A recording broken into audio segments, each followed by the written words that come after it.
Hello, everyone, and welcome to this live Forex trading session. I hope you're all well. So let's get started so we can see what's going on in the markets and sort of get on with our day. So as usual, we're going to start with the economic calendar. We're going to see what the economic calendar brings up for us. As usual, we're looking at two markets, the Euro US dollar and the dollar Canadian dollar. So today is Wednesday, the 12th of May. And again, I'm using my own time zone. I'm currently in Rwanda, so I'm using GMT +2. So make sure you set your economic calendar to your own time zone.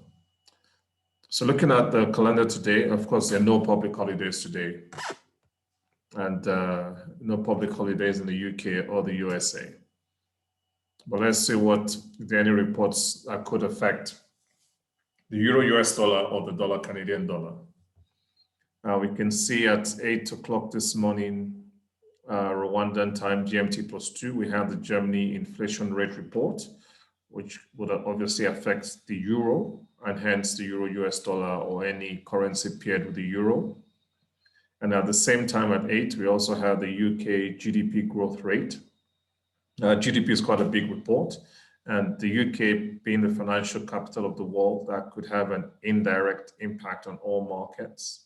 So those two reports have come and gone.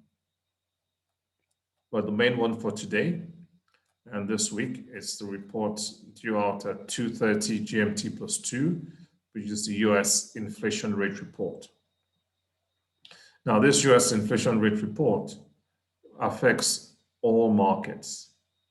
All markets are affected by reports of high importance due out of the US. So the fixed income securities market, the stock markets, all currency pairs, the commodities market, all financial markets are affected by reports of high importance due out of the United States. And also this being the inflation rate report, which is one of the major reports. We know that there's a high probability of all markets trending sideways prior to this report at 2:30 p.m. GMT +2.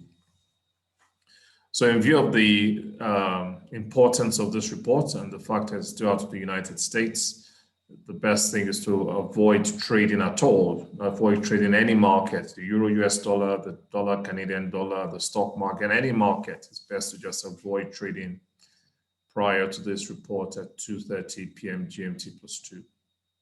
So I haven't placed any trades yet. I have not placed any trades on any markets. I'm just going to leave the markets alone and then reassess just before this report at 2:30 before I decide where to place my orders. And that's the last report for today. And, looking at the rest of the week too, then really nothing major else coming out. We have the European meeting. Let me actually show you. So tomorrow is Thursday. Tomorrow is Thursday. We have the Ramadan feast ending, but no national public holidays in the UK or USA. And then on Friday, the 14th, you have the ECB monetary policy meetings account. So that's the last report of high importance for the week, of major importance. We also have the retail sales, but nothing to stop us trading today or tomorrow, or stop us having 3 attempts at the market if it's necessary. Okay, so we'll come back to today. Like I said, the last report of high importance for today is at 2:30, the US inflation rate report. So we're just going to leave the market alone till then. Looking at Market Watch, there's really nothing major going on in the financial markets that could create uncertainty in the currency market. And again, usually there's a lot that can affect the stock market. So if you're in fact, that's actually why I don't day trade the stock market, because if you're day trading the stock market, there's so much information that can affect the stock market on a daily basis. From a long-term investment point of view, most of this daily news doesn't have much impact on the long term.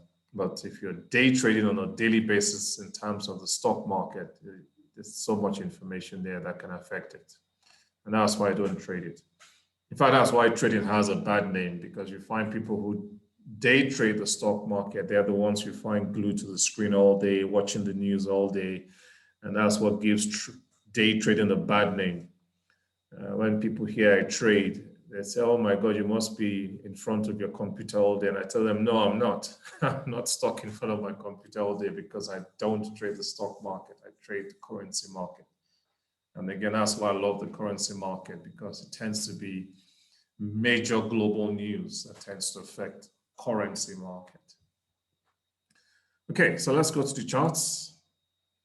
So we'll start with the swing trading. We'll start with the Euro US dollar.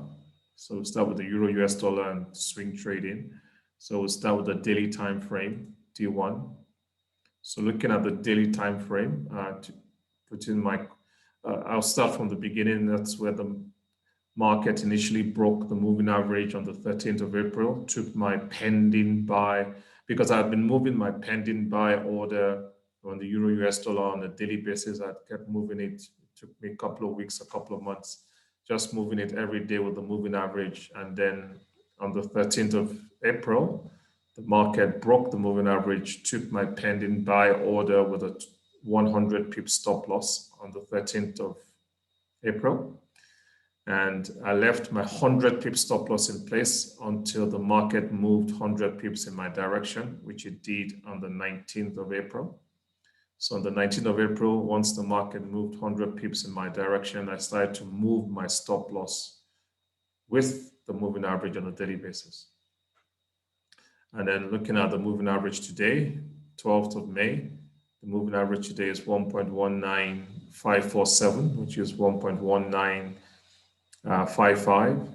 So 2 pips below that is 1.1953.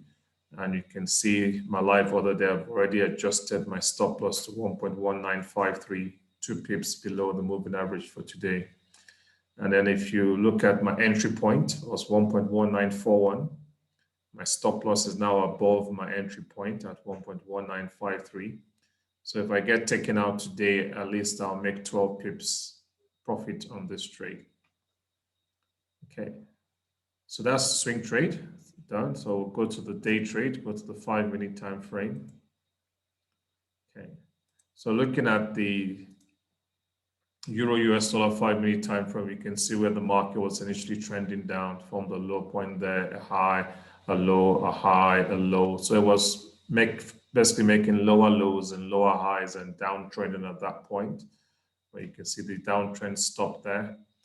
And then from, high, a low, a high, a low, a high, a low, a high. So you can see it started trending up there, forming higher highs and higher lows. But you can now see it's now trending sideways. So you can see when it formed that high point there, then the low there is lower than the previous low. And then that high is not higher than that. So you can see it stopped trending up. And then you can see the low is not lower than that low. So it's not trending down. So it's obviously beginning to trend sideways now. So this is the most recent high point, and that's the most recent low point. So that high there is 1.21436. So I'll round that up to 1.2144. 1.2144.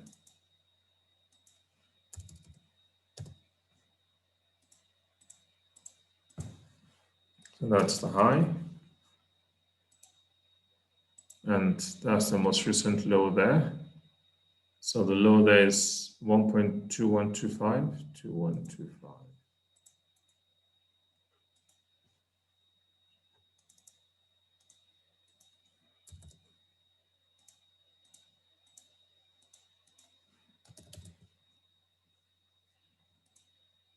Good.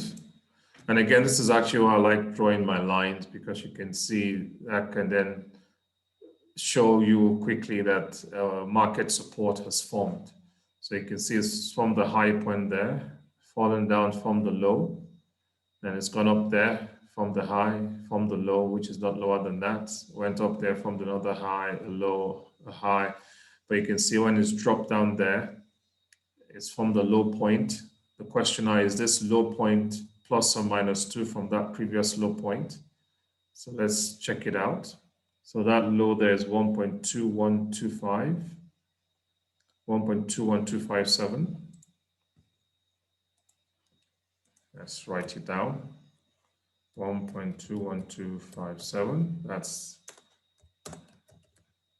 low one. And let's see this. What's the second low? The second low here is 1.21258. 1.21258. That's low 2. So you can see they're obviously virtually the same. So they're certainly within plus or minus 2 of each other. So it's within plus or minus 2 pips of each other. So once that happens, once the two lows are within plus or minus 2 of each other, you can say a market support is formed. And like I say, you can see they're virtually the same. Obviously, remember we calculate from the 4th digit. So even if you want to round both of them up to 1.2126, you can see they're more or less exactly the same. So we can now see that a market support has formed there. So that's another reason why I like to draw these lines. It just makes this